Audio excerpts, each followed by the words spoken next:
Face au projet de prolongation du tram 15 initié par le canton, l'association Lancy Mobilité Avenir, dite ALMA, a pris les devants en lançant une initiative.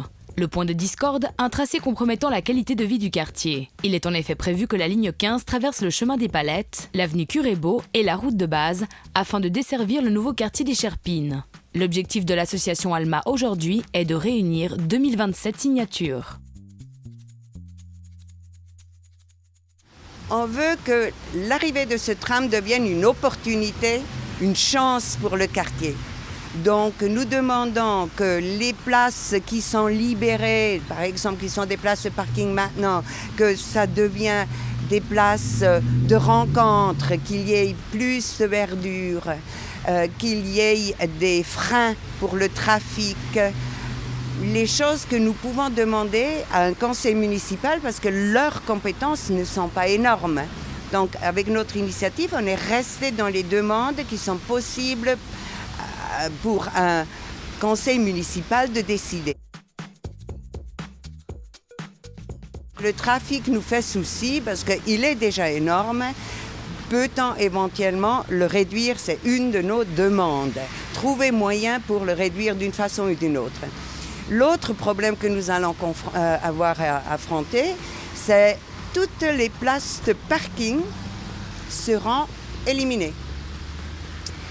Pour la ville de Genève, il y a une loi qui dit pour chaque place supprimée sur sol, il y aura des places en sous-sol. Ici, pour le moment, rien n'est prévu dans ce sens-là. On parle quand même de presque 200 places de parking dans tout le quartier qui seront éliminées. Effectivement, ça n'a pas été publié. Ça devrait, à un moment donné, être une concertation publique. Sauf, vous savez, pour une concertation publique d'un projet comme celui-ci, vous avez 30 jours pour réagir. En 30 jours, vous n'allez pas mobiliser un quartier. Donc, nous nous sommes pris à l'avance pour être prêts et surtout pour donner un instrument, un cadre au conseil municipal de cette ville pour nous défendre. L'initiative est un peu la suite d'une frustration, je dirais, parce que nous avons eu plusieurs auditions à des instances qui peuvent, à la limite, décider quelque chose.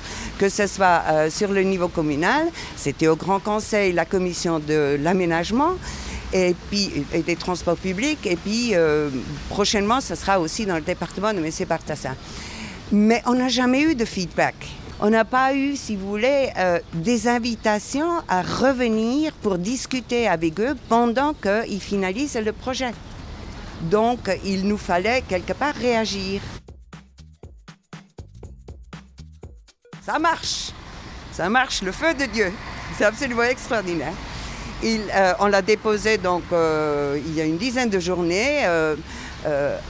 Après un jour, on avait déjà une centaine de signatures.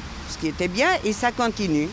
Il y a plein de personnes qui viennent vers moi en me demandant encore des formulaires pour les faire signer, parce qu'il y a beaucoup de gens dans ce quartier qui sont, comme nous, aussi soucieux de ce que ça va devenir. Il nous faut 2027 signatures, et ceci dans un laps de temps de 4 mois. Donc, on va certainement y arriver. Dans l'attente de recueillir les signatures nécessaires, l'association ALMA organise des séances publiques d'information. Elle espère ainsi faire entendre la voix des riverains et être au cœur des futures concertations politiques.